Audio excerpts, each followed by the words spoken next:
أعوذ بالله من الشيطان الرجيم. بسم الله الرحمن الرحيم.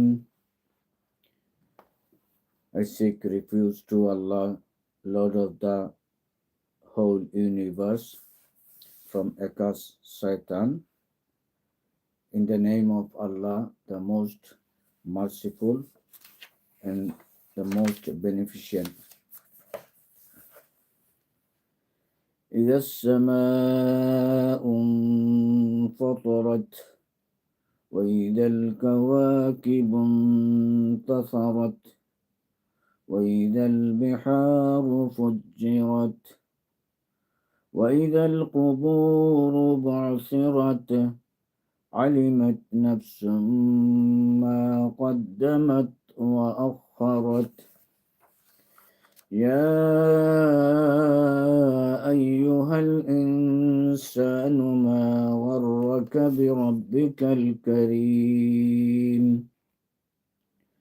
الذي خلقك فسواك فعدلك في أي صورة ما ركبك كلا بل تكذبون بالدين وإن عليكم لحافظين كراما كاتبين يعلمون ما تفعلون إن الأبرار لفي نعيم وإن الفجار لفي جحيم يصلونها يوم الدين وما هم عنها بغائبين وما أدراك ما يوم الدين ثم ما أدراك ما يوم الدين يوم لا تملك نفس لنفس شيئا والأمر يومئذ لله. Sadaqallahul Azim. In the name of Allah, the most merciful, the most compassionate, when the heaven is split asunder, when the stars are scattered, when the seas are made to burst forth, when grapes are laid down, everyone shall know all his deeds, both the earlier and the later. O man, what has deceived you about your generous Lord, who created you, shaped you, and made you well proportioned, and set you in whatever form he pleased? No, indeed, the fact is that you deny the reckoning, declaring it a lie. You do so the while there are watchers over you, noble scribes, who know what you do. Surely the virtuous shall be in bliss, and the wicked shall be in blazing fire. They shall enter it on the day of recompense, and then shall never come out of it.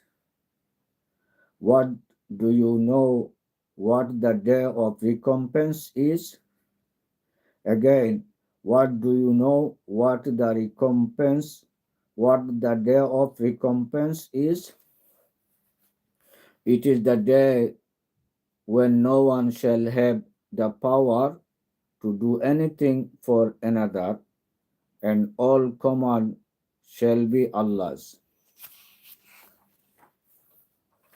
Dear brother and sister, I share a message from our Creator and Lord of the whole universe, Allah subhanahu wa ta'ala, sent this to us through His noble angels to the last prophet of mankind, Muhammad sallallahu alaihi wasallam. I just recited in Arabic and then I share the English translation. Now I am going to share some background information behind this chapter or message. And message title is in Arabic Al-Infitar, in English translation The Splitting Asunder. The title, the expression in Fatarat that occurs in the surah's opening verse constitutes its title. Infitar denotes splitting asunder. This surah is thus so known for it mention the splitting asunder of the heavens.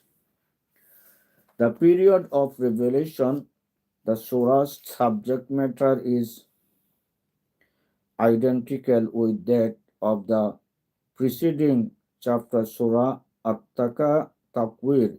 It may therefore be summarized that both of these were revealed during the same period.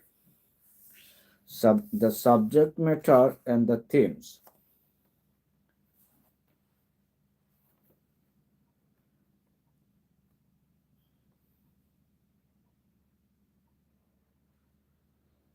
The hereafter is this surah's main concern. Ahmad Tirmizi Ibn al-Mundir, Tabarani Hakim, and Ibn Marduya reports on Abdullah ibn Umar's authority the Prophet's statement. One interested in having the first-hand account of the last day should study Surah At-Takwir, Al-Infitar, and Inshiqaq. Tirmizi Kitab At-Tafsir. So Surah opens with a graphic, a vivid scene of the last day. On that day, everyone will know all his deed. Man is then asked to reflect on Allah's attributes, especially those of mercy and justice. Man is blessed with life and perfect body, and thus stands out from and above all other creatures, thanks to Allah's favor upon him. So why and how does man entertain the misconception that Allah will shower only His mercy upon him and not recompense him in full? Allah's mercy should not blind man to His justice. Man is eloquently warned that he should not suffer from delusion. A complete record of his deeds is being constantly prepared. Scribes of the utmost integrity have been recording each person. Every last day is inevitable. Scribes of the utmost integrity have been recording each person's every deed. The surah concludes with an emphatic proclamation that the last day is inevitable. On the last day of judgment, the pious will be rewarded with the bounties of paradise, and the evil ones will be recompensed with punishment in hell. No one shall have the power to do anything for anyone else on that day. All command shall be only Allah's. Then now I am going to go like little more information about the English translation from this message.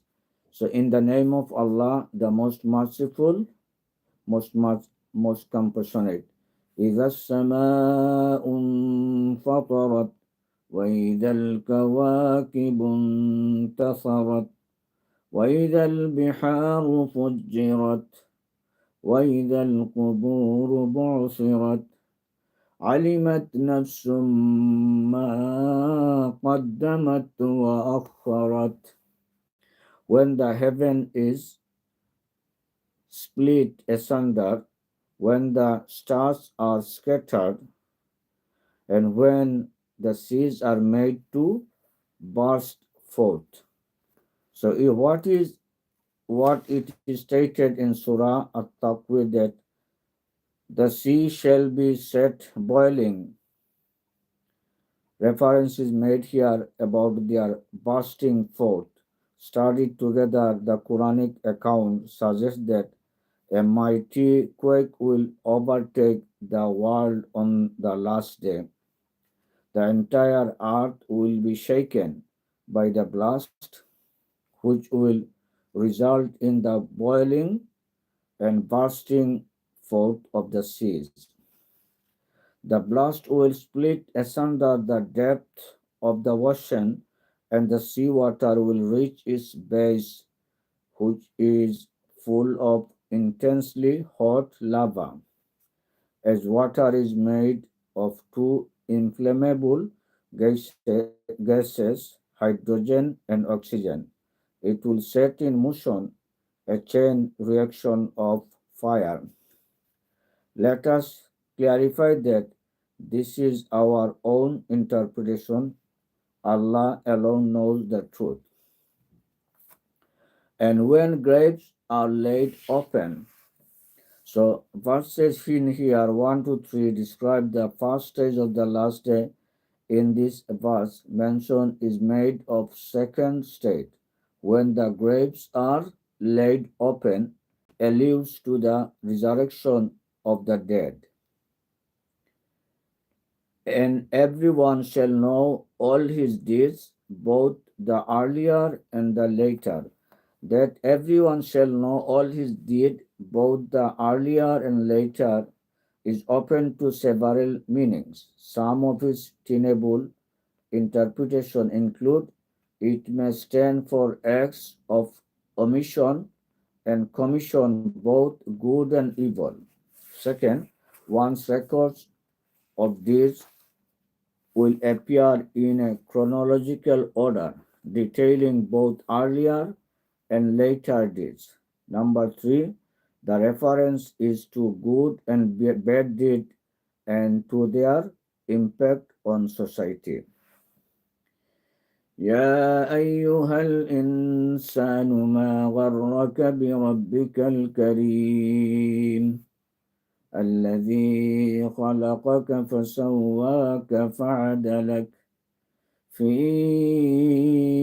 أي صورة ما شاء ركبك كلا بل تكذبون بالدين وإن عليكم لحافظين كراما كاتبين يعلمون ما تفعلون.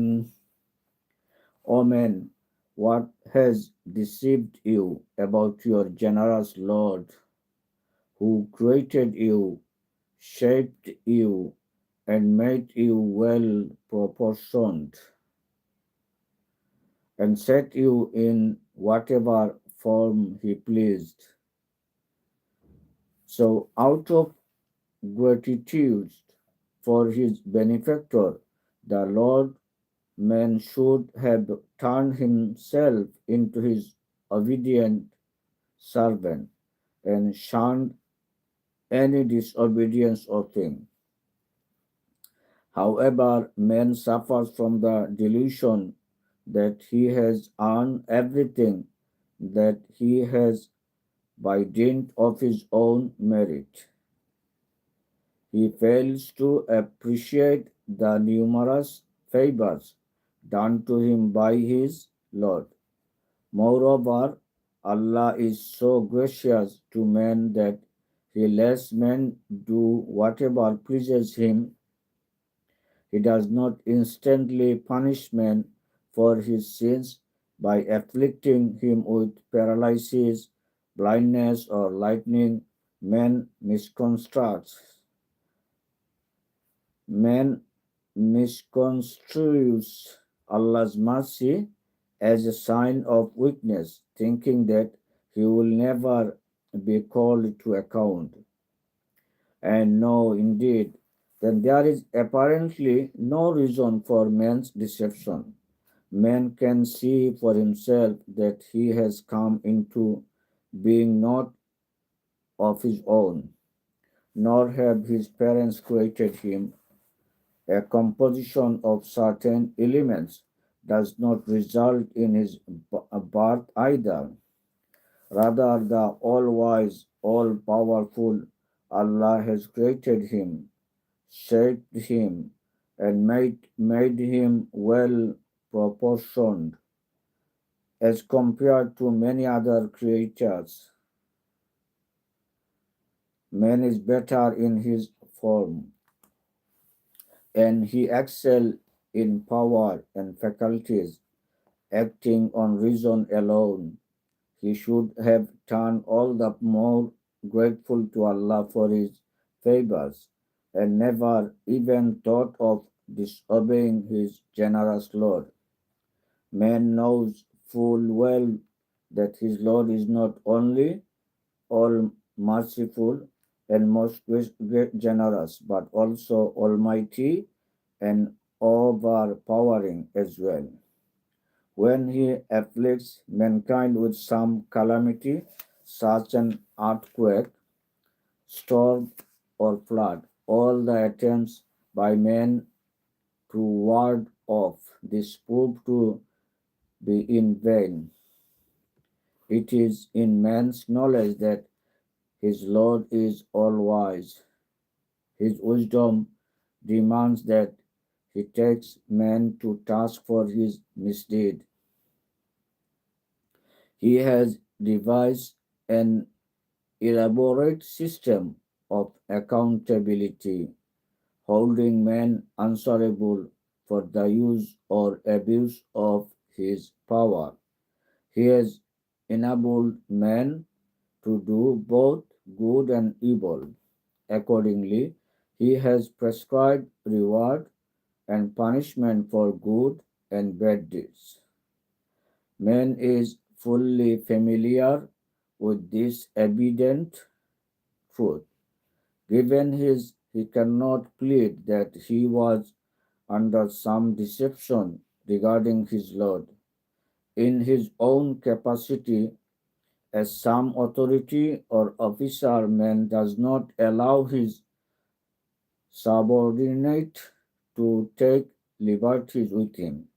He cannot therefore misconstrue misconstrue Allah's mercy and generosity in terms of defying Him, nor should he suffer from the delusion that he is free to do whatever pleases him without facing its consequences.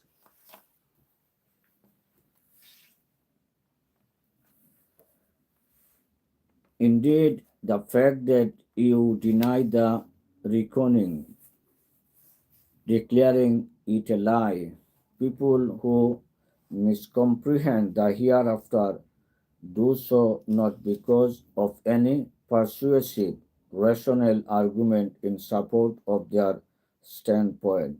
Rather, they entertain the false notion that reward and punishment will not follow their actions.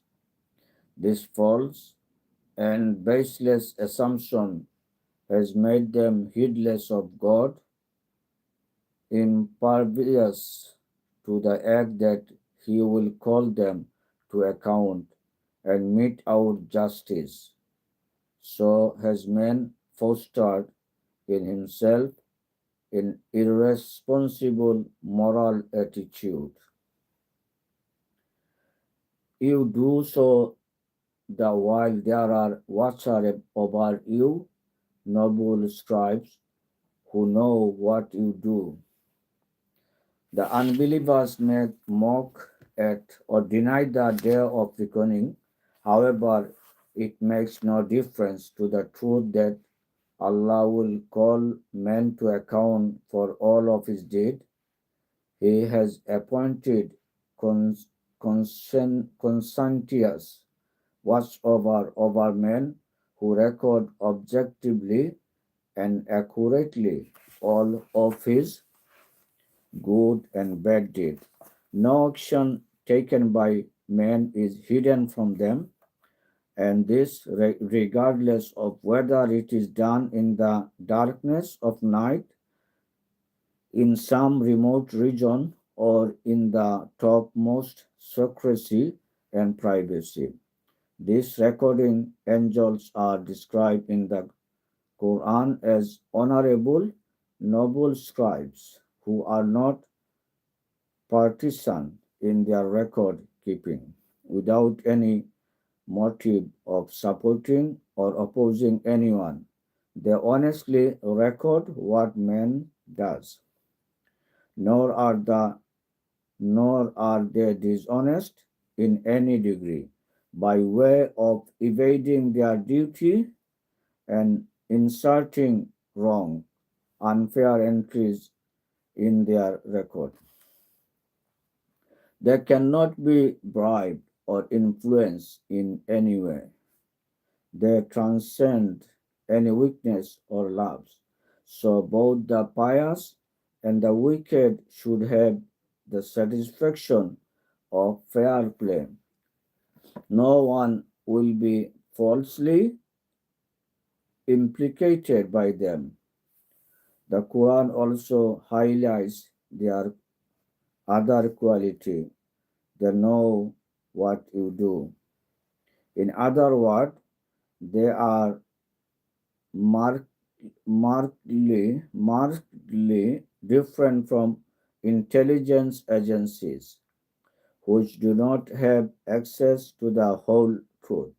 These angels follow everyone in a way that one does not even realize their presence. Furthermore, they discover the motive behind each and every action. Their record is most comprehensive, and then the record of their men's deed shall be placed before them, and you will see the guilty full of fear for what it contains, and will say all to us what a record in this is. It leaves nothing, big or small, but encompasses it. إن الأبرار لفي نعيم وإن الفجار لفي جحيم يصلونها يوم الدين وما هم عنها بغائبين وما أدراك ما يوم الدين ثم ما أدراك ما يوم الدين يوم لا تملك نفس لنفس شيئا والأمر يومئذ لله. Surely the virtuous shall be in bleach, and wicked shall be in the blazing fire. They shall, they shall enter it on the day of recompense, and then shall never come out of it. What do you know what the day of recompense is? Again, what do you know what is what the day of recompense is. It is the day when no one shall have the power to do anything for another, and all command shall be Allah's. It will be beyond anyone's power to secure deliverance for someone else on the day of judgment. No one will have any influence or proximity with Allah to affect in any degree the reckoning, nor will anyone be able to intercede for someone in the face of his misdeed. May Allah spoken the truth, and I will end here for this episode, and I will ask everyone to think about the information I have shared with you and try to understand and take your own action in your day-to-day life to face our own creator, on our sustainer, and we are going to face him directly, and we have to give our account to him after our death. So we need to be serious about to this, thinking about these issues, and I hope everyone will take seriously and take some time to study and make your own understanding for your own life in this world and after this life. May Allah help us to understand and take right step to follow it. If you are known to the channel, please subscribe it and share it to your friends and family. Maybe they will be interested. Assalamu alaikum wa rahmatullahi wa barakatuh. May Allah shower His peace and mercy upon you all.